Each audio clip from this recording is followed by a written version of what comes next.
این روداوی ایرو لجه بلتنا باکوری کردستان امی به دیبیت به پانیل که تایبت لپیشبری وبن وندزانن افدروژن لهولیر کنگره که گلکی گرینگ و تایبت بریوده چه کنگره دیاسپورا کردیه.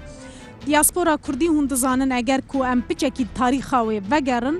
او گروپن ین کو جوالات خو قطبونه و لگلک ولات دنیای جدا بونه بگمان بو کردا دست پی نکریه مثلا دیاسپورای لی نهاج بوی کردان جی ایدی بوی بابت که گرینگ دروژه و کردان دیه دیاسپورا کرد چاوا دکاره دست پی که خو بریک بخه با آوای کی باش و پشر چاوا دکاره خدمتا کردستان بکه دوی کنگره ده اف دروژن گوتو بیجاوه که هاتیه کرن دخوازن سیوانه که جبوی تمام کومله و فدراسیون کردان ین لدیاسپورای آوا بکن و آرمانجا و کنفدراسیون چبه کی جان کارو خبات لپیشی آوانن استراتیجیه که چاوا دانه برخواه اف بیر اف فکر چاوا هاته پیش امی دوی دی بیتا خود هول بدن وان خالان زلال بکن گلو همو کومله و کنفدراسیون دیاسپورای دناوا و کنفدراسیون دا جی گرتنه یا نا کیل در و مایه کی دناو دیه اوانا همو پرسن بگومن امیج اندامن ناوندا روندا کردی بکن کو ریکخرین سرکیین و کنگره نه یک سر از میوان خوبت مناس کرن از ایج اوین خانم دست بی بکم اوین محمود انداما ناوندا روندا کردیه ج آلمانیا هاتیه کک هورمان علی توفیق بر پرسی راگهاندنا ناوندا روندا کردیه ناوندا وجیل دوسلدورفیه و بخیر هاتن کک ایلهان گنچ جناوندا روندا کردی یا بریتانیای ج لندن هاتیه جی بخیراتی کک ایلهان بگومان دوی هم ببیجن کو ج هر چار پرچین کردستانه و هر وها پرچه پنجمین وقتی گوتن جه سوویتا بریجی گروپ که گلکی برفره یا کردان و کنگره ده بشتارن جبو ام آرمانجا لدرخستنا کنگره فهم بکن پرس دسری گلک کسان ده هنه یعنی چما وی دمه اف کنگره حتی لدرخستن جو کدرکت اف کنگره بیرا و کنگره جبوی چه بو برپرسی راگهاندنا ناوندا روندا کردی که هورمان اگر جمعه پچکی زلال بکوی طبعا مسئله کنگره هر رخراویگ یعنی هر چند کومالیک اتوانن آسایه به پیپر و پروگرامی خویان کنگره ببستن اما طبعا ما ماوی 2 ساله لحفده ولاتی اوروپا و لامریکا حفده ناوندمان دامزراندوه و اما دەبێتە کۆنگرەی ئاسایی ناوەندی ڕەوەندی کورد بەڵام لەناو کۆنگرەیە چەند فدراسیۆنێک و کۆمەڵەیەک لەگەڵمانن هاتوونەتە ئێرە ئەوانیش پێکوە دەستورێکمان چێ کردیە دروست کردووە بۆ ئەوەی کۆنفدراسیۆنی ڕەوەندی کوردی ڕابگەیەنین ئەمەش وەک جەنابەت باست کرد چەترێک بۆ کۆکردنەوەی هەمومان پێکەوە ئێمە ئەو ناوەندانی کە دروستمان کردوون ڕاستە سربەخۆن لە وڵاتەکانی خۆیانە بەڵام پێویستمان بەوە هەیە چەترێکی یاسایی دروستکەین کە بتوانین خەڵکانی تریش بێگومان زۆر کۆمەڵە و فدراسیۆنی تر ماون و ئێمە لەگەڵ هەندێکیانە تا ئێستش لە گفتوگۆیان بۆی بتوانین ئەوانیش بێنە نێو ئەم پرۆژەیەوە پرۆژەکەش دیارە ئامانجەکانی کۆکردنەوەیە یەکڕیزیە یەکدەنگیە هێزە توانایە کە بتوانین لۆبیەکی دروستی جەماوەری خۆمان پێش ئەوەی باس لە هەر لۆبیەکی تر بکەین دروست بکەین بتوانین ئێمەی کوردان لە ڕووی جەماوەریەوە لە ڕووی تواناوە یەک بین دواتر ئەتوانین هەنگاوی تر و هەنگاوی باشتر بنین. بله اوین خان اگر تو هنکی جمره بحثا رولا جنه بکد و کنگره ده و بگیشتی دناوا دیاسپورا کردی ده شوپا لنگ جنا کرد دیاره گلو؟ بله براسی گله کی گرنگ و مهم کار جنه ده جواک ده بتبایی جواک پیشت که و کار جنه هر اروپا و سا جن رولا گل کی هجا لیستن دجواکت کو جواکا و پیش کت و از بیجم گله کی گرنگ دجواکا کردی دجی گو کارو باره جنین پیش که گو اوجی پوزیسیون کوی هب دوی جواکی ده خوب ده خویا کرن خوب ده ناسین و جن کرد و گو جن منی کرد لگلک ولاتا هاتنه ناسکرن به کاری خوی پیشکتی به او برولا خودوی جواکه ده آگوته ده دجین و گلکی مهمه گوفیرولوژی دی جواکا کردی بخوده بکار بینن یعنی جواکا کردی حوجی بیوان جنه کرد گووی ناوی کردیاتیه به پیش بخن و وی کاری دیار بکن جه هر ولات اوروپی را جه هر ولات دنیا لگو جنا کرد جی کاره بکاری خو بخباتا خو به او کار جواکی ایگو دکی گروله که دیار شخور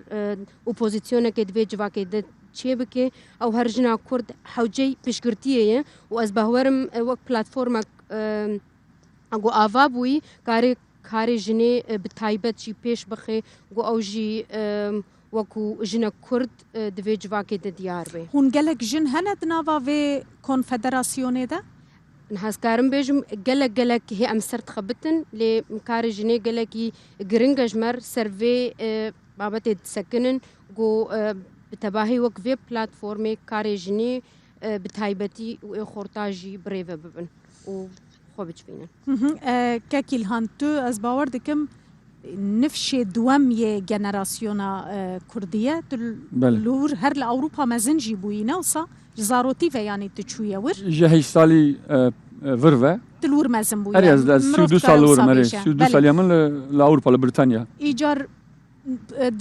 دناوا دياسبورا كردي ده بروبليما جنراسيونا جي هي تزاني يعني نفش يكمين شوية ور مجولی گلک تشتین جدا بویه یعنی جبر پرانی جبر صدم سیاسی و آبوری کوچبر بونه کرد میلا خوزیده ندانه سر انتگراسیونا وان جواکان دنفش دوامین در روش چاوایه گلو نه راست از وقت وقتی از نفشات دوامم و اف پروبلم ولات بولات وار بوار دگوهره دا اوروبا يعني دياسبورا çünkü فرفره دا اوروبا دياسبورا هری کevin وک herkes زانی داوی پنجی دسپیکا شستیان لالمانیا دسپیکر و دياسبورا هری مزنجی لالمانیا بريطانيا جي گوری رجایا نفوسه لگور لیکولنین من سیامن درباره جبرکو هنزانن ام جبلی کردین باشور جبلی کردین باشور او د رسمیت ده Kurdin Irak'ın hesbandın yani kayıt kırın. Yemeği lüser Türkan yani lüser İran, Fars yani Amar ninin rastı. Amar resmi ninin jiberwi az ne karam bejim avkaselli tahminek denavera 300-400 Kurdin tevayı Britanya avji dbeku seyamin. Vaka vakti le Britanya naha se hatta az karam bejim çar nefşenin. Mesela işte nefşa despek dayık bavemin az nefşa dudumum zarokemin nefşa siyemin hani kenin hin berede hatına nefşa çar despekriye u gori nef ye heriku zede problemin entegrasyonu dibine nefşa duyemin. Çünkü de navberdene. De navbera dayık u bave xo civake yani nefşa evul bu Armanca ketin. Çi Armanca siyasi çi Armanca abori nefşa duyem نافبردنا انتجراسيون وولات نفشا سيم جي جو خرج الورد جدايك بنا بروبلم زمان تنا بروبلم انتجراسيون تنا وبوسا داوم دكه يعني وكمان قلتي يعني مرofne karabeja بگشتي او بروبلمنا çünkü nefş تگوهره و هرم تگوهره از قالا بريطانيا بكم لندن بكم لهلكي اف نفشه دویر نفشه سه gelek serketinin بسدان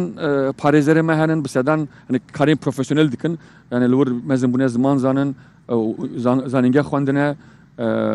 حتا نەها پارلەمەنتەری مەهێنن کە لور مەزن بوونە سەرۆک بەلێدیە هێنن لور مەزن بوونە ئەنجومەن هێنن یعنی ناوە بەلێدیەدا مەسە بەلێدیە کە ئەز لێ دژیم سەرۆکی بەلێدیە یا ساڵاپار و ئیساڵ کوردە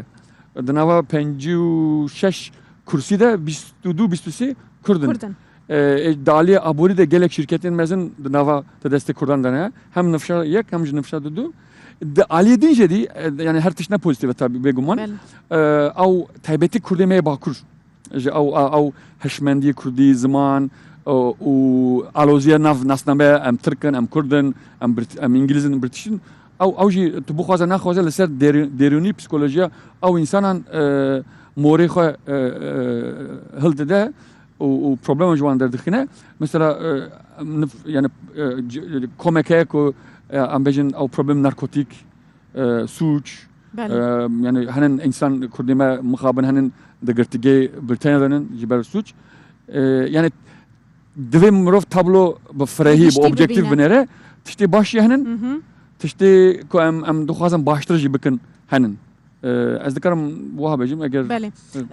خالك جرين بو براستي مثلا ككيلهان بحسكر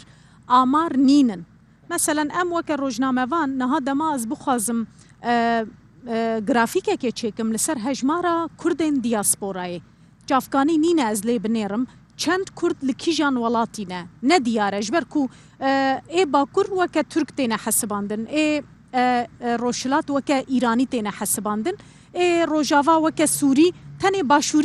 باشوری هم پچکی خو خلاص کریه جوی مسئله کرد پی وکرنه یعنی کردین عراقی دبیشن جیک هیا دناوا روندا کردی ده دناوا سازین کردی ده فدراسیون کنفدراسیون دست پی بکه وان آماران کم بکه بریا کوت دست با خافتنا خو بکه که هورمان است خوازم که آسو پیروتیجی بدمن آسکرن اندام ناوندا روندا کردیه جی بخوال سویسرا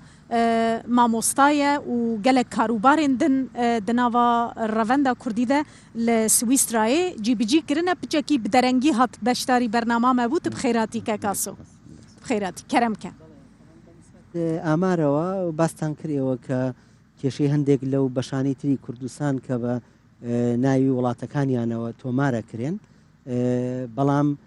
ئەگەر لە کاتێکیشا ئێمە داوای ئەوە بکەین بۆ نمونە لە ئەو دەستگایانەی کە تایبەت بە بیانین ئاماریان لێوەربگرین لە وڵاتان وایە کە هەر کەسێک بوو بە هاوڵاتی ئەو وڵاتە لە لیستی پەنابەر و ئەوەی کە سەر بە وڵاتەکەی خۆیەتی دەرەهێنرێت یعنی کەواتە ئێمە گەر ئێستا لە ئەڵمانیا بخوازین ئەوانەی کە جنسی ئەڵمانیان وەرگرتووە بە ناوی کوردیان عێراقی نادەنە ئێمە ئەوانە بوونەتە ئەڵمان ینی ئەمێنێتەوە کێ بەستەنها ئەوانەی کە لایەزال پەنابەرن و وەک لاجئ لەوێن مەبەستا من مثلا کۆمەلەیەن کوردی نەکارن ئەومان کردووە ئەو من بۆیە ویستمە و تەوزیح بچووکە بم ئێمە هەر لە سەرەتای ئەوەی ماڵپەڕی فەرمی ناوەندمان دامەزراند لە ماڵپەڕەکەیە بەشێکی تایبەتمان دامەزراندووە لینکێکە لەوێ لەو لینکە باز لەوەکەین کە ئێمە کاتی ئەوە هاتووە بە پرۆسسێکی درێژخایەن تەبانەوە لە شەو ڕۆژێکا دروست نابێت چونکە هەم ناتوانین پەیامەکە بە دروستی بگاتە هەموو ماڵێکەوە توانین ئێمە لە کەناڵە کوردیەکانەوە لە ڕوودا و لەوانی ترەوە ئەو پەیامە بگەێنین کە کوردانی تاراوگە ئەتوانن لەو ماڵپەڕی ناوەندا لەو لینکە تەنها ناوی خۆیان تۆمار بکەن بۆی لە چەند ساڵی داهاتووە 5 ساڵە 10 ساڵە ئێمە بتوانین ڕێژەیەک تەمان ئەویش ڕێژەیی ئەبێ ئەکیید 100% نابێ بەڵام ڕەنگە باشتر بێ لەوەی کە ئێمە ئامار لە دەستگا پەیوەندیدارەکانی وڵاتان وەربگرین چونکە خەڵکێکەیە جنسی هەیە خۆی تۆمارەکە و کووردە ئێمە بەو تەجروبەیە خەڵکمان هەیە ناوی خۆی تۆمار کردووە لە بەرازیلە یعنی ڕەنگە ئێمە نەمان دۆزیایەتەوە بۆیە ئەو هەنگاوەمان ناوە و ئومێدەوارین خەڵک بتوانێت خۆی تۆمار بکات گرینگە بڕاستیش بەرک و ئەمژی گەلک جاران لەخوا دەحەیرن ئەزێ بێمە بێژم ئەگەر بکورتی بەش بەرک و کاسۆی ناخفیە لە هەر وڵاتی باوەرم لە ورژی تێچێکردن هەر 10-12 سەڵجارێک سەرژمارتن هەیە بە ئینگلیزی دەبێژن سنسس لە بریتانیا سنسس چێت بە یا هەری داوی ساڵا پار بوو وەکەمە گوتی کوردین وێ دەرێ 30-40 ساڵن وەرن هەر ساڵژی زیێدە دەبن چونکە زارۆک چێت بن بەرێژی مە هەنێک هەوڵدا لێ vê carê چونکە وەکەمە گوتی هەر 10 ساڵجارێک تابی کۆرۆناژی جبر کۆرۆنا ساڵێک دەرەنگ ما 11 ساڵ پاشە چێکردن مە vê carê وەکە کۆمەلێن کورد لور gelek ڕێخستن هەن لەسەر سوسیال مێدیا وەکە فەیسبوک وەکە تویتر و سەردانا کۆمەلان مە کوردان تەشویق کردن چونکی هەنێک هەموڵاتین نە هەموڵاتین و لە بریتانیا نە مەسەلە تو هەموڵاتی هاتە تو دوکارێ قاچاغژی لور بسەکنە پرۆبلێمێکی ئەوساتونە دوو خارجن کۆم بکن و تەنێتەنە نوفوسا میلەت کۆم دکن ئۆلێوان دخوازن بزانە بن چقەس پارە قەزانج دکن باوەریان وان ئەتنیکە وان چ زمان خەبەردن مەژی گوت ئیشتە وەکە پرۆبلێم گۆ مەگۆ ئیشتە ئەم وەک ترک belki az tıklı benim çünkü Britanya ziyade Kurdi Bakur'un başı Kurdi Başur cihanın am vaktık daha dena Espan'ın mego lurda av adır yani yedin çünkü ne kadar hertiş berrez bakın çarpınç ye her ziyade zirzekin adır yani yedin tu işaret ki oradan dinlese zamanımın Kurdiye Kurdiş olamın ambejin çünkü me Alevi meji prani Alevi cüvedere avji dibin İslam detin nifsandın avji duhazın vaka olaki cüda ma av havulda işte ezidi be yani orada yani hin encam dernek ediyor çünkü ev mesela yani tevabu hatta ben nizki mehak o spaş vanadıkım netene rehtinin sivil medeni KRG nunera yani hükümeti ile London wanji Ali Karimakır yani video belafkın hatta televizyonji yani ruda o kebistu charji هناك تلفزيونجي للسيرفيكرن يعني خباتك هي وجبركو امنونن وكا دزجه د اينده ده ام بيجن دسال باشا ام السيرفيت دكارن زيادتر كار بكن بالشغل كاسو صالين دورو دريجنت الاوروباي وتجربه كتي باش هي مثلا دياسبورا ده مروف دكاره د نافا دياسبورا كردي ده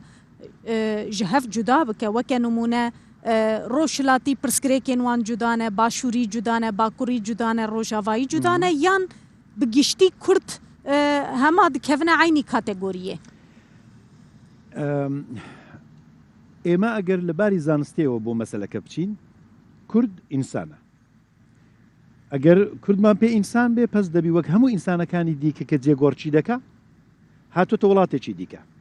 ئەوە ئالبانیە ئیریترەیە ئەوە تامولە یعنی لە چێکۆسلاواچیە ئەوانە کۆچبەریان کردووە ئێمە دێنین پەس لەسەر گیر و گرفتی مناڵێک کە دێتە وڵاتێکی دیکە گەلۆ پرسیار ئەوەیە زانینی زمانەکەی دایچێنی یا زمانی یەکەم یا زمانی بنچینەیی و چاندی ئەو گرنگی هەیە لە خوێندن و سەرکەوتنی ئەودا بەڵێ یان نە لە زانستەکان و لێکۆڵینەوەکانی ئەو 30 ساڵی دواییدا هەمووی دەمانێنێتە سەر و قەناعەتە داتا لە پشتێوە کە دەڵێ ئەو مناڵانەی کە زمانی یەکەمیان لاوازە یان نایخێنن لە سەرکەوتن لە زمانەکانی یەک دووەمی ئەو وڵاتانەدا و پاش دەکەون جا پەس دەگەوابی لەباری زانستیەوە ئێستێ پرسگریەکی یەکجار گرینگە بۆ کۆمەلگای ئوروپا کانەدا ئەمریکا کە ئەو خەڵکانی کە دێنە ئەوێ چۆن دەتوانن لە پۆتانسیێلی ئەوان بۆ ئێکۆنۆمی وڵاتەکەی خۆیان باشتر کەلگوەر بگرن کاتێک ئێمە من لە پەروەردەدا ئێستا کار دەکەم لە سیستمێکی ڕست فەرمیدا وەختێک ئەمە چاو لێ دەکەین مستەوای قوتابیەکانمان نزم بوو یەکێک لە پارامێتری نزمبوونەوەی مستەوای خوێندنی مناڵەکانی ئێمە مەشا دەکەین کە نەبوونی خوێندن بە زمانی بنچینەیی ئەوان و سەیتەرە بەسەر زمانی چاندی ئەواندا پس هاتینێتە سەر و قەناحەتە ئەلعانەکانە لە سویسا لە سویس بە تایبەت خەریکی ئەوەین کە نەک وەک زمانێکی لە پەناوە لە ئێوارانەی چوارشەمبە یا ئێوە ڕۆژەکانی شەمبە دایک و بابەکان یا کۆمەڵە کوردیەکان یا دەوڵەت یارمەتێکی ئەسۆسیاسیۆنەکان بدا کە ئەوە بکارە بکردێ ئێستی قەناحەت هاتوین سەرەوە بۆ قازانجی وڵاتی خۆجیایی ئەوەیە کە ئەو مناڵانە بناسیێنەوە زمانەکانی ئەوان بناسێتەوە وەک دەرسێکی ئەو وڵاتە بخوێندرێ دێمە سەر ئامار ئێمە بەداخەوە تا ئێسێکانە وڵاتانی داگیرکاری کوردستان پرسەکەیمان بە حەد دەکردوتە سیاسی کە بۆ مازەحمەتە لەژێری بێنەوە دەرێ بەس ئێمە الان ئەگەر دیسان دێمەوە سەرەوەی هەر 4 زارۆکی کە لە باشوور باکوور ڕۆژهەڵات ڕۆژاوە وە دەردەکەوێ کووردە لە شێوەی سەرکەوتنی دەرسەکانی لە دەرەوە وە پاش دەکەوێ لە زمانی یەکەم بە ئینگلیسی فەڕانسەوی فنلاندی سوئدیوانە وە پاش دەکەوێ پس یەکێک لە فاکتۆرە گرنگەکانی کاری ئێمە ئەوەیە بە قوتابخانەکان کاتێک لە سەرەتای هەر ساڵێ زانیاری لە بنەماڵەکان وەردەگرن ئێمە پێیان بڵێن کە زمانی بنچینەیی ئەم مناڵە کوردیە ئەو کارە چ قازانجێکی بۆ ئێمە هەیە دوو یەک بۆ قازانجی وڵاتی خۆجیەیە کە الان لێکۆڵینەوە لەسەرەوە دەکا گیر و گرفتی ئەو مناڵە لە چۆ ڕادێ چاوی لێ دەکە زمانی کوردیە نەک زمانی تورکی کوردەکە دەی بخێنێ دوو بۆ کۆمەلگای کوردی کە نایڵن ئێستێکانە ئێمە وەک نەتەوەی کورد خۆ بناسیێنین ئێمە پاش چەند ساڵی دیکە دەتوانین داتامان لەسەر کۆچبەری کوردی ڕادەی خوێندکاری کوردی لە دنیای دەرەوەدا هەبێ کە لە باری زانستیەوە بتوانین لێکۆڵینەوەی لە هەموو بوارەکانی کۆمەڵایەتی سیاسی ئابووری کاری لەسەر. دکتۆر پرسەکەدن لەسەر مەسەلا خوێندنێ نفشێ دووەم ئەس ببێژم گەنەراسیۆنا دووەم یا دیاسپۆرا کوردی چ قاس گرنگی ددنە خوێندنا بلند لە ئێستێکانە ئەمە وەک دیسانەکانە کورد ینی وەک ئینسان چاوی لێ دەکەم ئێمە لێکۆڵێنەوەیکە لەو پەیوەندیەدا گیر و گرفتی کۆچبەر لە بواری خوێندندا کردمان بۆ ئاکامە گەیشتی نزمترینەکانیان ئەوانن کە لە وڵاتی تورکیا ڕادیان دوای یوگۆسلاوی و دوای ئەوی دیکە باشە مناڵەکان بۆچی چین دیسان دەگەینەوە سەر ئەو قەناعەتە کە مناڵەکە لە مەکتەب تووشی قەیرانی شناس دەبێ بێزار ئەبێ کە چێیە دەیهوێ زمانی تکنیک فێربێ یعنی زمانی فەڕانسەوە یا ئەڵمانیە بەڵام زمانی ماڵەوەی زمانی سۆز و خۆشەویستی و زمانی کراوە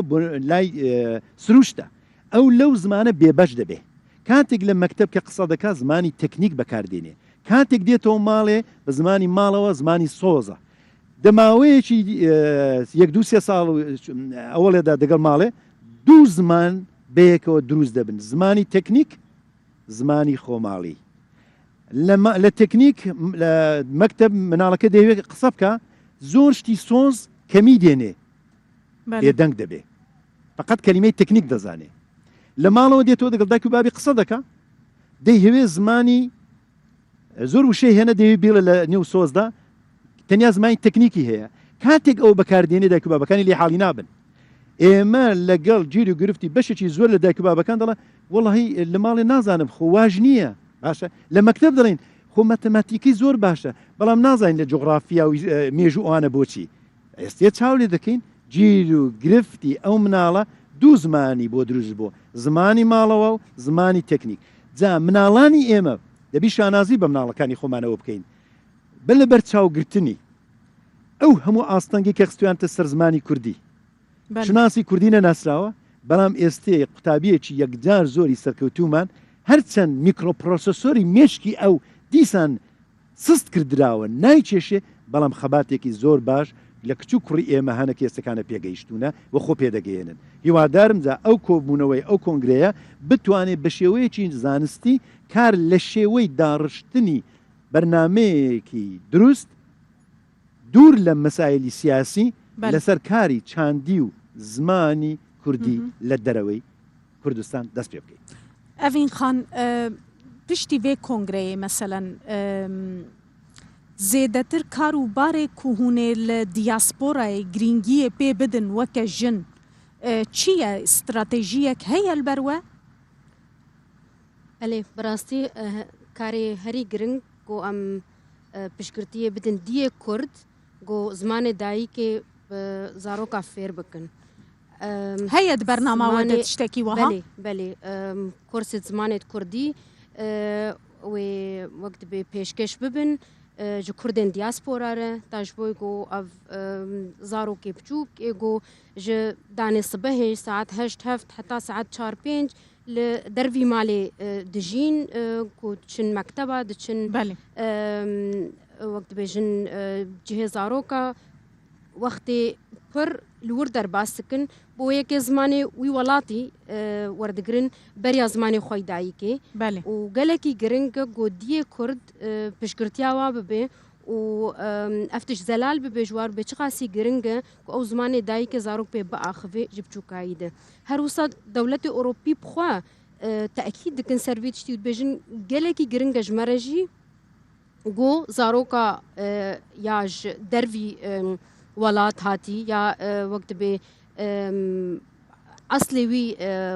نه آلمانه و یا نه بریتانیه نه امریکیه و او زمان دایی که فیر ببه هر وسا جوا ولات اوروپیر جی گل کی گرنگ گو اف کلتورا وقت به تباهی دناف جوا کاواجی به رنگین ببه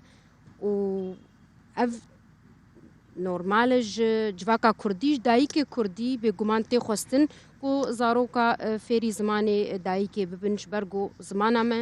ما هبونا ما دیروکا ما به زمان کردی کردیاتی نامینر سر وجه عرض سر وقت به الدياسپورای گله کی گرنگ گو ل باجار درو الدياسپورا ام لسر زمان کردی بسکنن ككورمان وتو برنامه كي ريكوبيك بو في مسألة داني اجبر از دزانم مثلا از بخوجي نيزيكي 20 سالان لأوروبا بوم مكتب هنا وك دكتور آسوجي قلت يعني حفتي دروش سير روجان زاروك دچن فيري زماني داي كدبن كرسين زماني خو يعني درسا بجارتية ليه قالك مالباتين كرد هنا ويكيش خورا ناكن كار زاروكي خناچن لوان كرسا تومار ناكن او كرس لهنك دفران راوستيان بالتمامي جبر خمسارية كردان براستي نجبر خمسارية حكومتين خوجيه هوني وكا ام ببيجن نافندا رافندا كردي بلانك بروجيك تشاواج بوفي مسألة دينن زمان كردي لهمود بستانان بدرستي بخوندن ونفشي نهاب تايبتي زمان ببارنمينن بله طبعا اما بروجيك مان هيا استا بروجيكش مان لقل وزارتي پرورده لجبجه کردن آیا بلام موضوعی مسئله زمان لدرو با دو سه شوازه یکی کم بون منو ولاتانی دولی اسکندناوی لرقی قطابخانه کانوا لهر شوينك منالك هبه كرد ما مصاهي فيري زماني كرديانا كان وك درسكاني تر لا ألمانيا أو مسألة هيا بس كما زور كما أويش بشيكي هر زوري قريتو بو خمساردي دايكو باوكان يا خيزانة كردكان چونك اگر كومالك منال لقطابخانه كهابن نتوان داواي ما مصاب كانوا فيري زماني كرديان بكن باشان او پروسه است کۆمەڵەکانە بە ساڵانێکی دوور و درێژ هەبووە ینی لێرە و لەوێ کۆمەڵەکان تا ئێستش بڵین کورسی زمانیان هەیە ڕۆژانی یەکشەمان یان شەمان سەعاتێک چەند مناڵێک گەچن و کۆرزە وترێتەوە ئێمە طبعاً لە هەر ساڵ دوو کورسمان ئامادە کرد بە ئۆنلاین دانێک بە لاتینی و دانێکیش بە سۆرانی کۆمەڵێک قوتابی لە تەواوی ئەوروپا پێکەوە 6 مانگ بە هاوکاری زانکۆی دهۆک ئێمە ئەوەمان کرد بەڵام لە دوای ئەوە هەستمان کرد استیجابەیەکی باش هەیە بۆ ئەو مەسئلەیە مناڵانی کورد دێن بەدەم داواکەوە ئێمە پرۆژەیەکمان ئامادە کرد و پێشکەش بە وەزارەتی پەروەردەی حکوومەتی هەرێمی کوردستانمان کرد و لە نزیکیشەوە لەگەڵ جەنابی وەزیر دانیشتین باسمان لەو پرۆژەیە کرد کە وەزارەت ئەو ئەرکە لە ئەستۆ بگرێت بە شێوەیەکی سیستەماتیک حکوومەتی وان وڵاتان نا حکوومەتی ئەو وڵاتان ئەوە هەنگاوێکی دیە ئەوە ئەبێ ئێمە ناڵێم وڵات بە وڵات جیاوازە ینی ئەوەی ڕەنگە لای کاک ئاسۆ ئەوان ئاسانتر بێ لە سوید یان لە نەرویج یان لە دانیمارک فینلەندا ئاسانتر بێ بەڵام لە لای ئێمە لە ئەڵمانیا یان وڵاتانی تری فەرەنسایە هەر وڵاتێکی تر شێوازەکان جیاوازە ئەوە ئەبێ ئێمە قۆناغی دابێ ینی ڕەنگە ئێمە بۆ ساڵێک دوو ساڵی تر بەم شێوازەی کە ئێستا دامان ناوە ئیشی لەسەر بکەین و کار لەسەر ئەوەش بکەین کە ئەم پرۆژەیە کەوتە جێ قۆناغی داهاتوو بیر لەوەش بکەینەوە ئەو کادەبێ ئێمە لەگەڵ وەزارەتی پەروەردەیان سیستەمی پەروەردەی ئەو وڵاتانە ئێمە ئەو پرۆژانە پێشکەش بکەین ئێستا دەستمان پێ کردووە زۆر ناو نووسراوە تۆمار کراوە و پێم وابێ بە بنزیکانە دەست پێ ئەکرێ ئەوەش دیسان ئێمە بیرمان لەوە کردەوە گەشتێکی وا بکەین ئەبێتە بەشێک هاوکار لە مەسئلەی تۆمارکردن خۆ تۆمارکردن مناڵانی کورد ناویان لە وەزارەتی پەروەردە تۆمارە بێ سبەی ئەم مناڵانە لەو وڵاتانە دەبنە خاوەن شەهادە سبە دەتوانین لێرە وەک سەرمایەکی باش و دروست سوودیان لێ ببینین بەێ کاکی هەنست خوازم هەنێکیژی ئەم بەحسا لۆبیێ بکەن يعني ڕەڤەندên gelek weڵatan niha bi rastî ji bo welatên xwe bûne lobiyên gelekî bihês weke numûne di vî şerê dawiyê Azerbaycan û Ermenistanê de me dît meselen lobiya Ermeniyan hem li Amerîka hem li Kanada hem li Ewropayê wiha kirin ku gelek kelûpelên serbazî êdî مثلا gelek welat nefroşin Azerbaycan yan jî nefroşin Türkiye ku bi awayekî êdî indirekt ji Türkiye derbasî Azerbaycanê bibe û li hemberî Ermeniyan were bikaranîn. Kurd gihîştine wê radeyê lobiyeke wiha bi hêz ava bikin di gelek babetan de bibin hêzeke guvaşê li ser hikûmetên wan welatan? Bi yek kelime hatta derecek. Eğer lobi o diaspora hatta biramurov ye diaspora yani lobi kırna heri kevnar yani serketi cüün Yahudinin despeka İmparator Roma biş belav bun ser dünyayı o diaspora diaspora welati wan durusttur. Evet diaspora welati İsrail serk hatta du sal beri nüfusat diaspora Yahudiyan yani cüyan cühên İsrail zêdetir bû bawer me salê ke yê İsrail zêdetir bûye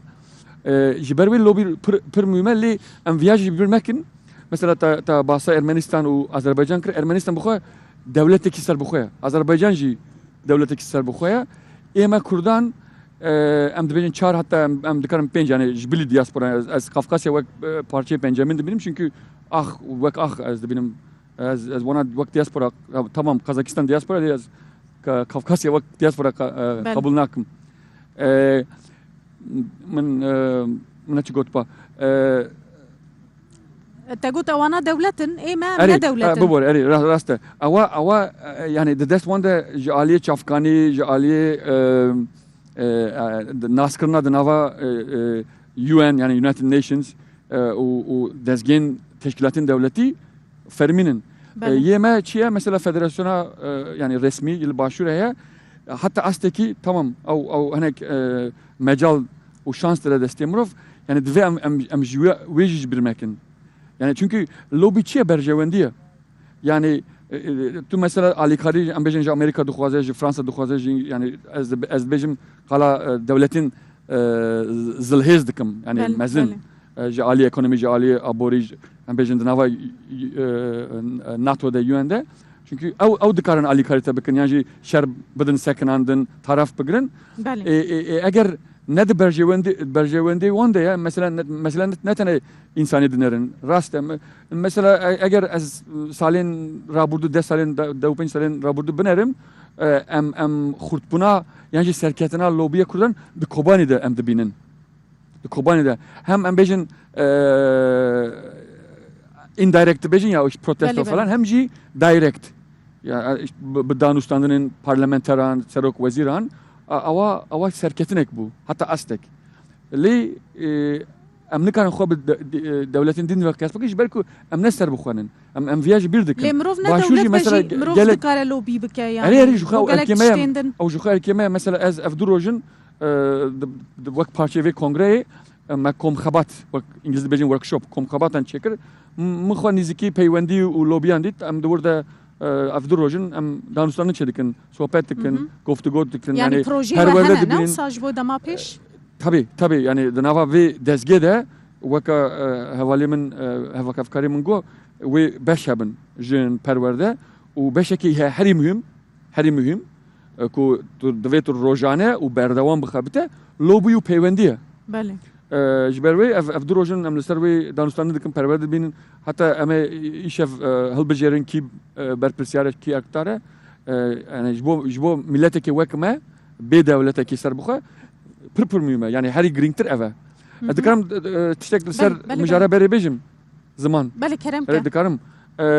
مثلا از خو نمونه بدم از نسالي بوم از چون بريطانيا حتى باور كان حتى 21 ساليه خو كرمانجه متونه بو hiç ne bu 2002-2003 despeka belav buna internette bu teknoloji bu bisaya ve teknoloji interneti من Kurdiya xo peşkes çi kurmancı hatta astekici sorani yani şu kademete goaj mara şema u tu Elbistan mara şema xafi az acima yani em viyajı bir dikin mesela liver çar parça Kurdistan'ın em viyajı bir yani bir iki kure bir iki kure u derdeki prograne nüfusa her izede Bakur Kurdistan'a çırlık Dnava Kurdistan'a Bakur çırlık Türkiye bejin vaka İzmir İstanbul ye heri hela zamanda ye heri tekçü asimle bu emin neko ya suçu Kurdana yani gerek em sistema Türkiye bizden ben yani 24 hatta na çava sistematik asimilasyon çebiye mesela raste henek havalin me barçedin dibejin tamam ulla Avrupa'nın un azadın çima zaroke khoyni mesele çiye mesela herama me bejim tabi ev problem na de tevayı kursana bakurda berbalav buya mukhabın belki sisalçı mesela herama me jiberku Türk Kurd behevranın çim Maraş be Malatya be Kayseri be Erzincan be Erzurum be asimilasyon zütür de speaker un dusen nefşin asimile bunu mesela hevalek de kongreme de Bapir dapiri bit yani glidiken division de kurda çuma kurdunuzane senif zaman mandakrına yani tamam o hişmendi kurdi heli dve yani Karl Serbiye bekran u az bedavlik mubarin naha derfeteki pır mezan af 20 sale destemede ma pır baş bekarnani havalimin işaret Serbiye'da online go de dema korona da emhin bun mesela herkes mecbur ma seran seri cihane perverde zarok çi ambejin zaroki dibistana serata hatta üniversite perverde online ditin yani derfeteke mezene ne hevce illam tu 5 zarok am beke navçar duvaran u mamoste vere çünkü hane kerem tu mamoste peyda nake mamoste ki ambejin ji başur yani rojava mesela belki haval agadarın bavarım hemşirete merdine geçik liser Twitter'e bu hoji mamoste pedagoji zane liser Twitter'e hem kurdan hem ne kurdan hini kurmancı dike gelecek serketiye 5-6 insan ve dışopine uje fayda dibine deve envan teknolojiyen bekarbinin u emel serve bisekinin. Bale. Kekevraman yek ji perskrekan ji ewe kubrasti hatta naha yani hina jezu sad binin belki şaş be استراتیژیک جبوی کردین دیاسپورای نینه یعنی استراتیژیک گشتی کو بره کو پکی بره و بچه جبو گنجان جبو جنان چزانم جبوی خوندنه مثلا گلک گنجین مهن الدیاسپورای پشتی آمادهی دفش خوندنه برددن دچم پای کار دکوین ددنه پای مثلا آبوری پای کاروبارین دن ناخوینن دمه کو خوندنه بلند نکن دناوا وی جواکی داد آستا جور دجی زحمت جی بگیرن مثلا ناچن نابن اندامن پارتیین دستلادار لوان ولاتان دچن دبن اندام پارتیه که چپ کو 100 ساله دیجی نا یعنی نا سر دستلاتی او پارتیا چپ فیده که وانی وصا بربچاو ویجبوی کردان نبه یعنی اف استراتیجی براستی بنگه هاوی نها یعنی ودانی دوی کنگره ده اكيد اما نكر لم كونغريا بيش ام كونغريا لبدايتي دامەزرانی ناوەندی ڕەوەندی کوردەوە ئێمە ئیشمان لەسەر کردووە و بە بەڵگەشەوە لە چەند هەڵبژاردننی هۆڵەندا لە هەڵبژاردننی ئەڵمانیا لە دانیمارک ئێمە چەند بربژێرێکی کورت هەبوون لە فیلەندا بە هەمان شێوە پشتیوانیمان کردن ڕەنگە سەرکەوتنیان بەدەست نەهێنابێ بەڵام پشتیوان بووین پشتیوانمان کردن لە هەموو بارێکەوە چ لە ڕووی ڕاگەیاندنەوە لە پاڵ کەناڵە کوردیەکانە کە ڕوودا و کەناڵەکانی تریش بە هەمان شێوە ڕۆڵیان هەبوو بەڵام دیسان ئەوە ناگاتە ئەو ئاستەی کە ئێمە 100% سەرکەوتوو بین ئەوە پێویستی بەوە هەیە ئێمە باز لە لۆبیەکەین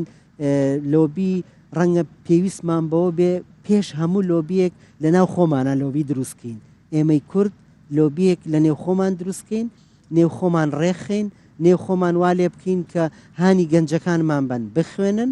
هانی گەنجەکانمان بین بچنە نێو پارتە سیاسیەکان و لە دەستگای بڕیارا بن لە شوێنی بڕیارا بن لەو شوێنەی کە ئێمە بتوانین بچینە وڵاتێکەوە بچیتە شارەوانیەکەوە سەربەرز بی ئێمە لەو چەند مانگی پێشوو سەردانی فنلەندامان کرد لە شاری تۆرکۆ لەسەر ئاستی سەرۆک شارەوانی و یعنی پێشوازیکی زۆر باش و ڕێکوپێک ئەمە بەم شێوەیە ئێمە ئەتوانین پێش بچین لەم کۆنگرەیە لەسەر ئاستی باڵا لە وڵاتی فیلەندا پیرۆزبایی لە کۆنگرە کراوە ئەمە تەواان کێ کردوێتی بەرپرسێک لەو وڵاتە لە خۆڕا نایە ئەو پیرۆزبایە بنێرە ئەکیید برادرانی ئێمە هەواڵانی ئێمە لەوێ لە جێی بڕیارن لە ڕێگەی ئەوانەوە ئەم کارە کراوە و بۆ ئاین دەتوانین کاری باشتر و چاکتر بکەین بەڵام ئەوە دیسان ئەبێتە کارێکی دەستە جەمعی ینی ڕەنگە ئێمە وەکو ڕێکخراوێک یان ڕێکخراوەکانی تر تەنها نەتوانین ئەوە بکەین ئەگەر ئیرادەیەک نەبێ ئەگەر خەڵک خۆی ویستی نەبێ بەرحاڵ ئێمە بە هەموو شێوازەکان بەرنامە و پلان هەیە بە تایبەتی ئەو بەرنامە و پلانانەی کە لە سەرئاستی گەنجان یان ئافرەتان کە زیاتر ئافرەت کە دایکە لە ماڵەوە بەڵێ. ئێمە ئەم جارە لە وەرکشۆپی ئافرەتانە زۆر تەرکیزمان لەسەر ئەوە کریا با بڵین زیاتر وەرکشۆپەکە ئافرەتان خۆیان بوون ینی کەسیتیانە بۆ خۆیان بوون زیاتر تەرکیزیان لەسەر ئەوە کردووە کە دایکەکان هاان بدرێن بۆ ئەوەی مناڵەکانیان لە ڕووی سیستەمی پەروەردەوە بە شێوەیەکی باش و دروست و چاک پەروەردە کە کەورەمانە زیێ پرسێژی بکەم من ئەس ناخوازم سەرە دەرباس بم هەنێکالی هەنە نەڕازینە مەسەلاً وەکە فەدەراسیۆنا کوردێن سوێدێ فەدەراسیۆنەکە کەڤنە بڕاستی ساڵین دوور و درێژە کار و خزمەت کردە شەوێدی مدیت لەسەر تویتەرێ کەیا ئیزۆل ڕەخنە کردە یعنی وەکە کو و ئەو لە دەرەوەی vê خەباتێ هشت بن شتێکی وەها هەیە ینی وە داوەتکردن نەنا ئێمە کەسمان لە دەرەوەی ئەم سیستەم و پرۆسێ نەخستووە و فدراسیۆنی سوید لێرە کاک ئیسماعیل کە بۆ خۆشی بەرپرسی ناوەندی ئێمەیە کاک کۆڤان ئامێدی فدراسیۆنی سویدە ئەمانە لێرن ئەو کێشانە ئێمە بەنسبەت ئێمەوە وەک ناوەندی ڕەوەندی کورد کێشەمان لەگەڵ کەس نییە و ئێمە لە ئەساس و لە بنەمایە بۆ ئەوە دروست بین چەترێک دروست بکەین کە هەموو پێکەوە بین و لەگەڵ زۆربەی ئەو فدراسیۆن و کۆمەڵانە ئێمە قسەمان کردووە دانوستاندن هەبووە بەڵام ڕەنگە نەگەیشت بینە ڕێککەوتن یان ڕەنگە بە پیرهاتنی داواکەی ئێمە وەکو پێویست نەبوو بێ کەس وەلا نەنراوە دوای کۆنگرش ئێمە پەیاممان بۆ هەمویان هەیە دەرگا کراوەیە پێمان خۆشە هەر کەسێ بیەوێ هەر کەسێ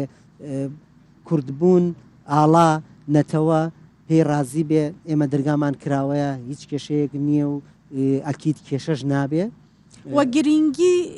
ینی دەمێ هەلبژارتنا ڤان ئالیەن کو di کۆنگرێ de beşdar bûne و زێدەتر گرانیە خۆدا سەر عالیên سیاسی meylên سیاسی یان